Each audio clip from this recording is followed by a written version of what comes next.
দেশে নতুন জালেম হিসেবে হাজির হয়েছে একটি দল যাদের মানুষ গুপ্ত হিসেবেই জানে।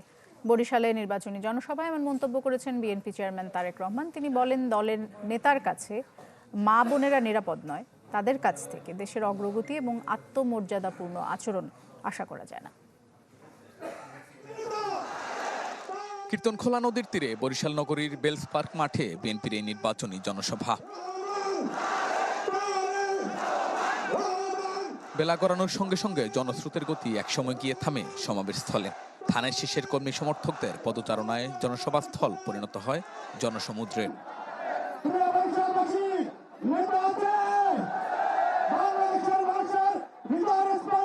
উচ্ছ্বাস আনন্দের মাত্রা কয়েকগুণ বাড়িয়ে দুপুর 12:30টার দিকে মঞ্চে আসেন বিএনপি চেয়ারম্যান। হাত নেড়ে কৃতজ্ঞতা জানান বরিশালবাসীর প্রতি।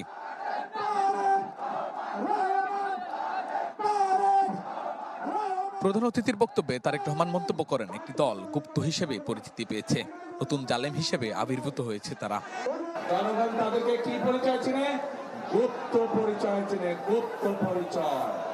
বর্তমানে বাংলাদেশে এক নতুন জালেমের আবির্ভাব হয়েছে। এই গুপ্ত সংগঠনের ব্যক্তিরা নতুন জালেম রূপে আবির্ভূত হয়েছে বাংলাদেশের মানুষের কাছে।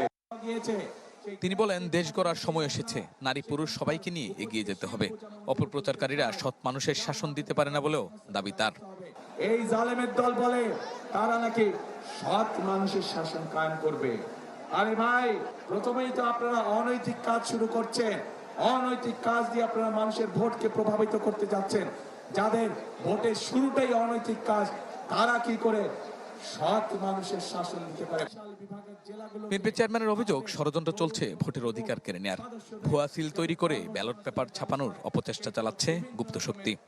বিভিন্নভাবে শুনতে পাচ্ছে যে তাদের পরিচিত যেগুলা প্রেস আছে সেখানে বলে তারা ব্যালট পেপার ছাপাচ্ছে, যেটি তারা পকেটে করে নিয়ে যাবে।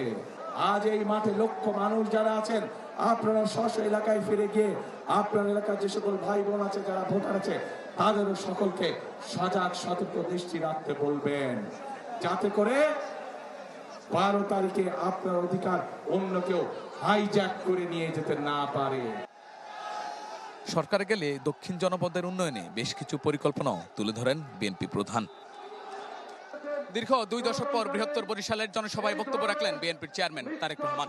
বরাবরের মতো ধানের শীষে ভোট চাওয়ার পাশাপাশি জানালেন দেশ নিয়ে তার আগামীর পরিকল্পনার কথা।